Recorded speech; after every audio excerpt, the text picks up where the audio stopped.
তো বুঝাইতেছিলাম যে আল্লাহ ভাগ্য খুলছিলেন,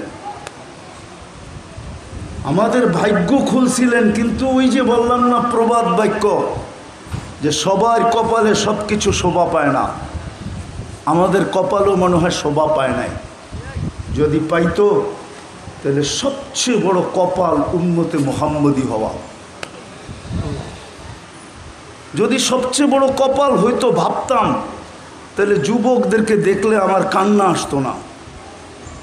এই বানিয়াচংয়ের যুবকরাও নেটে দেখা চুল কাটে, জিজ্ঞাসা করে না দেখে, সারা রাত্র নেটে ডিজাইন দেখে 100 টাকার চুল 500 টাকা দিয়া কাইটা আসে। ঈদের সময় 1000 টাকা দিয়া কাটে, 3-3, 4-4 ঘন্টা সিরিয়ালে বসে থাকে। জিজ্ঞাসা করেন, যুবকরা হয়তো আমার উপরে রাগ হয়ে যাবে। ও যদি ভাবতো যে আমার কপাল সৃষ্টির ভিতরে সমস্ত মানব জাতির ভিতরে সবচেয়ে বড়।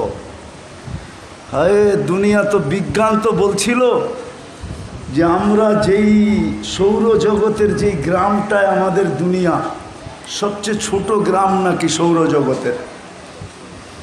তারপরও এতটুকু বড় যদি কোনো একটা যান্ত্রিক জিনিস তৈরি করে বিজ্ঞান, সেকেন্ডে 3 লক্ষ কিলোমিটার যাবে।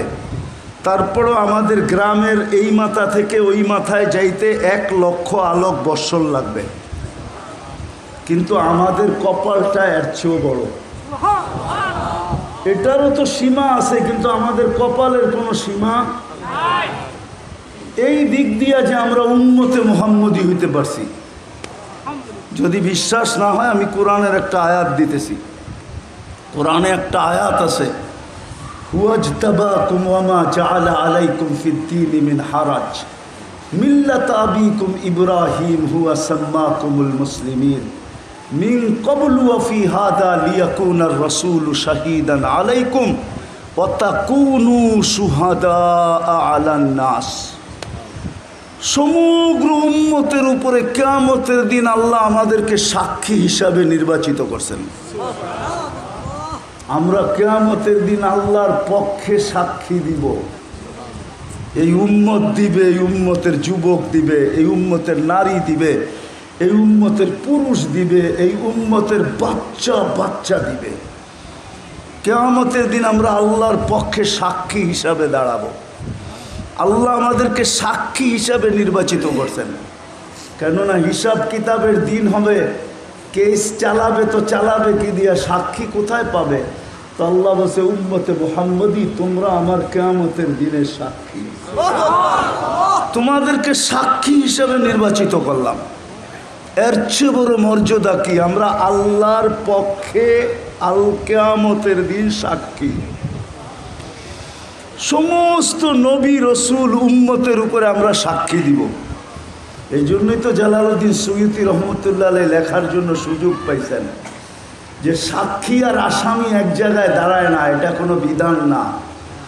সমস্ত উম্মত কিয়ামতের মাঠে দাঁড়াবে, এটা আমরা মানি, কেননা সব আসামি। কিন্তু আমরা কিয়ামতের মাঠে দাঁড়াবো না, আমরা তো আল্লাহর পাশে স্টেজে দাঁড়াবো। পড়া দেখেন জালালউদ্দিন সুয়ুতী রহমতুল্লাহ আলাইহির কিতাব। আমরা কিয়ামতের দিন আল্লাহর পাশে সাক্ষী হিসাবে স্টেজে দাঁড়াবো, স্টেজে। এর চেয়ে বড় কপাল কি হইতে পারে? কিন্তু আফসোস তো এইখানে, কপাল তো বিশাল বড়।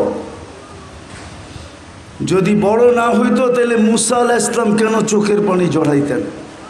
চলেন আরেকটা দিয়া দেখি আপনাদের বিবেকের পর্দা খোলে কিনা। তাইলে দানিয়াল আলাইহিস সালাম কেন এই দোয়া করতেন যে আল্লাহ উম্মত হওয়ার তো সুযোগ নাই, কিন্তু বড় চালাকির সাথে উনি একটা দোয়া করছেন, আল্লাহ মৃত্যুর পরে যেন আমাকে সুরক্ষিত রাখা হয়। উম্মতে মুহাম্মদী যেদিন আসবে, এদের হাতের মাধ্যমে, হাতের ছোঁয়ায় আমাকে কাফন পড়ায়া যেন দাফন করা হয়। আল্লাহ ওনার দোয়াকে কবুল করছেন। আবু মুসা আশআরী রাবি, ইরাক যেদিন স্বাধীন হয়, ওই দিন সাহাবায়ে কেরাম নিজের হাতের মাধ্যমে কাফন পড়ায়া ওনাকে দাফন করছেন।